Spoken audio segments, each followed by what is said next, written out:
El controvertido informe Iron Mountain sobre la posibilidad y conveniencia de la paz es un informe de origen disputado. La versión oficial afirma que es una falsificación perpetrada en el año 1967 por un grupo de graciosos.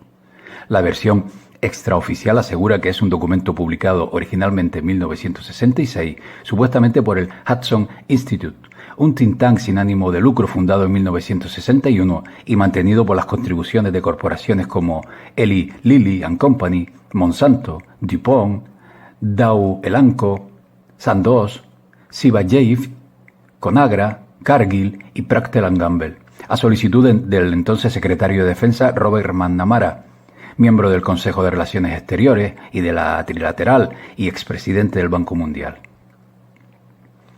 En 1961, según esta versión, la administración Kennedy ordenó un estudio clasificado top secret para determinar los problemas con los que se enfrentarían los Estados Unidos si el mundo se trasladara de una era de guerras a una edad de paz estable y permanente. Y no únicamente los Estados Unidos, sino todo el mundo. En 1963 la selección de especialistas habría sido realizada. El grupo final consistiría en 15 expertos en varias disciplinas académicas, seleccionados por su experiencia en sus respectivos campos. Durante 2 años y medio, los componentes del grupo mantuvieron citas regulares hasta que a finales de marzo de 1966 quedó redactado el informe final, destinado en principio a funcionarios gubernamentales de alto rango. Su primera y última reunión se habría celebrado en un refugio de supervivencia nuclear llamado Iron Mountain. El presidente Lyndon Johnson, según dicen, dio la orden de que el informe no fuese nunca emitido, debido a la naturaleza de las conclusiones alcanzadas. Uno de los hombres implicados en este estudio decidió sacarlo a la luz pública, bajo el nombre de John Doe, con gran riesgo para su vida. Entre los que en su momento le dieron credibilidad hubo varios periodistas del New York Times. El informe se volvió a publicar en 1966 por Leonard Lewin en The Free Press de Nueva York, quien decía que él mismo había sido el autor, tratando de tranquilizar a la población. La autenticidad del texto puede ser motivo de discusión, pero su contenido es tan real a fecha de hoy y tan clarificador de algunos aspectos de la vida política, económica y social actual que, como dice Adrián Salvucci en la introducción de su versión traducida al español, si non è vero, è bene trovato. Según este informe, como explica Fernando Hernández Holgado en Miseria del militarismo, una crítica del discurso de la guerra constituye el principal eje vertebrador de las sociedades modernas, desempeñando una serie de funciones militares, pero sobre todo no militares, económicas, políticas, sociales, culturales, científicas, ecológicas, indispensables para su estabilidad y supervivencia. Por lo cual, fuesen quienes fuesen las personas que lo elaboraron, consideran necesario un análisis riguroso de estas funciones y de los posibles sustitutos de la guerra, para decidir si es viable y conveniente instaurar un estado de paz permanente en el que se mantenga el equilibrio social. Equilibrio definido como la existencia necesaria de clases, con una clase pobre siempre en lo más bajo y una clase alta siempre arriba. El informe parte de la base de que para mantener la estabilidad política, económica, sociológica, es absolutamente necesaria una amenaza. Esta amenaza esencial ha de ser suficientemente aterradora y verosímil para ser efectiva. Literalmente dice, el enemigo alternativo debe implicar una amenaza de destrucción lo más inmediata, tangible y directamente percibida. Además, existen funciones de la guerra, ¿no? Además de la función visible y obvia, la guerra tiene implícitas otras funciones no militares, críticas para la transición hacia una condición de paz permanente. Entre ellas, por ejemplo, funciones económicas, y el informe habla de que la guerra ha brindado tanto a las sociedades antiguas como a las modernas un sistema confiable para estabilizar y controlar las economías nacionales. La producción bélica es progresista, debido a que constituye una producción que, de otra manera, no se hubiera realizado. Esto habla David Bazelon en The Scarcity Makers. En el terreno de las funciones políticas, la función de la guerra, según afirma el informe, es esencialmente organizacional. Esto lo realiza esencialmente brindando una amenazante necesidad externa para que una sociedad acepte ser gobernada políticamente. Al hacerlo, establece la autoridad del gobierno para controlar a sus ciudadanos. Entre las funciones sociológicas de la guerra en este campo, La más obvia es el uso tradicional de las instituciones militares para brindar a los elementos antisociales un rol aceptable dentro de la estructura social. La guerra como controlador indispensable de las peligrosas disidencias sociales y las tendencias antisociales destructivas. De entre las funciones ecológicas de la guerra, esta ha sido el principal mecanismo evolutivo para mantener un equilibrio ecológico satisfactorio entre la población humana bruta y los recursos disponibles para supervivencia, afirma el informe. Existen funciones culturales y científicas en la guerra, y el informe habla de la constante en el arte y la cultura de alusiones bélicas, desde las danzas de la guerra a la literatura, Shakespeare, pasando por la pintura, Goya o la música, Beethoven. Entre otras funciones mencionan, y estar atentos, el informe habla de que la guerra como un factor de liberación social general. Esta es una función psicológica que sirve a las mismas funciones para la sociedad que las vacaciones, la celebración y la orgía para el individuo.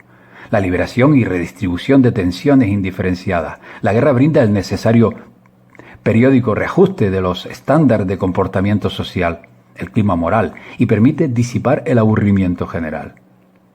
La guerra como estabilizador generacional permite a las generaciones más viejas que se van deteriorando físicamente mantener una cuota de control sobre la generación más joven, destruyéndola si es preciso. Como clarificador ideológico, no puede haber más de dos lados en una guerra. Como base de entendimiento internacional para enriquecimiento de una cultura nacional con los logros de otra. En cuanto a la sustitución de la guerra, ¿no?, hablan de que si el sistema de la guerra como tal desapareciese, se deberían crear instituciones sustitutas capaces de satisfacer las necesidades sociales de las funciones no militares resueltas por aquella, afirma. Sin perder de vista que un sustituto viable para la guerra ha de brindar una amenaza de vida o muerte verosímil, o no servirá para la función social organizadora que cumple la guerra. Es decir, la amenaza ha de ser de una magnitud y terror sin precedentes.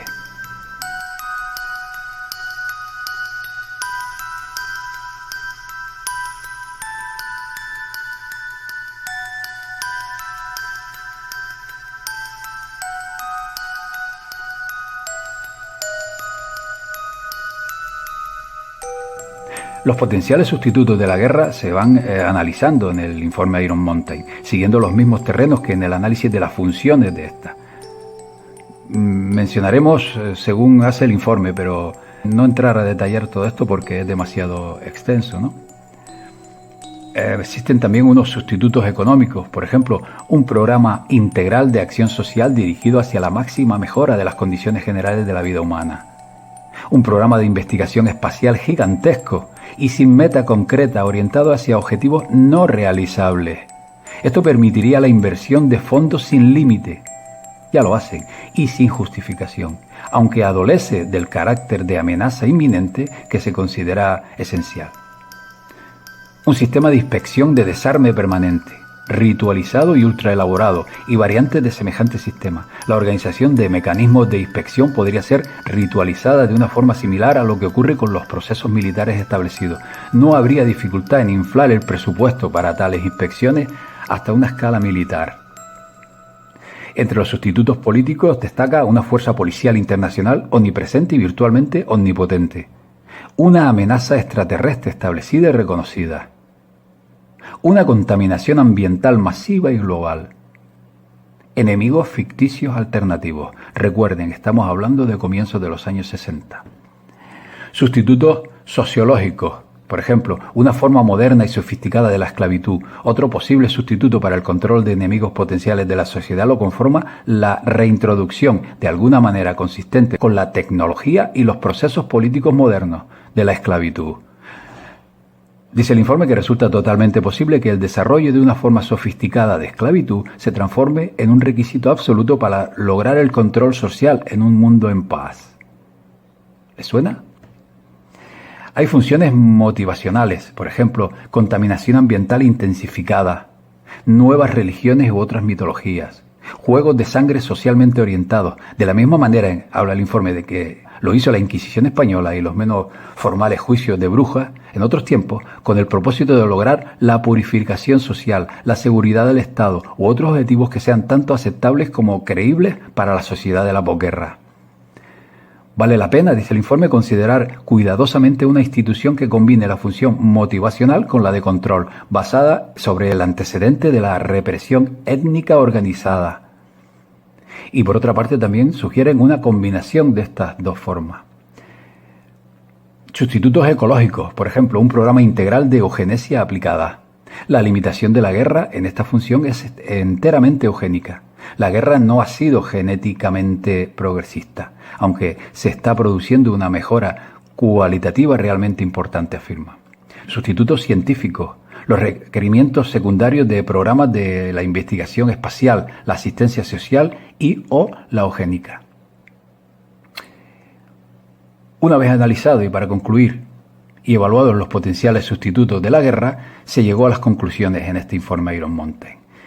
Y por resumirlo, hablan de que cuando se nos pregunta cuál sería la mejor manera de prepararnos para el advenimiento de la paz, debemos primero responder tan enfáticamente como sea posible que no se puede responsablemente permitir que el sistema de guerra desaparezca hasta tanto sepamos exactamente qué es lo que planeamos colocar en su lugar y estemos seguros, más allá de cualquier duda razonable, de que estas instituciones sustitutivas servirán sus propósitos en términos de la supervivencia y estabilidad de la sociedad. Algunos observadores consideran que el precio de la paz es simplemente demasiado elevado. Hablan también de un sistema viable de paz, presuponiendo que las grandes y complejas cuestiones de las instituciones sustitutivas planteadas en este informe resulten tener solución y que la misma sea hallada, aún así seguiría constituyendo un viaje hacia lo desconocido, con el riesgo inevitable que se refiere a lo desconocido, independientemente de hasta qué punto esos factores desconocidos resulten controlables. Cualquier condición de paz total genuina, se logre como se logre, sería desestabilizante hasta tanto se demuestre lo contrario.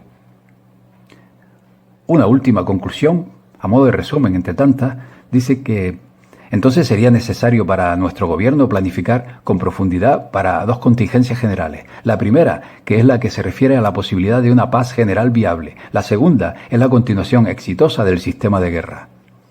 En nuestra opinión, una preparación cuidadosa para la posibilidad de la paz debería continuarse. No porque tomemos la postura de que el fin de la guerra sería necesariamente deseable, si es que resulta posible, sino porque puede que no sea impuesta de alguna manera, estemos listos para ella o no. El informe termina recomendando la creación, bajo una orden ejecutiva del presidente, de una agencia de investigaciones de guerra y paz permanente, a la que asigna un nutrido listado de tareas, entre las que destacaremos solamente una: la determinación de los niveles mínimos y óptimos de la destrucción de vida, propiedad y recursos naturales, como requisito para lograr la credibilidad de una amenaza externa, lo que resulta esencial para funciones políticas y motivacionales.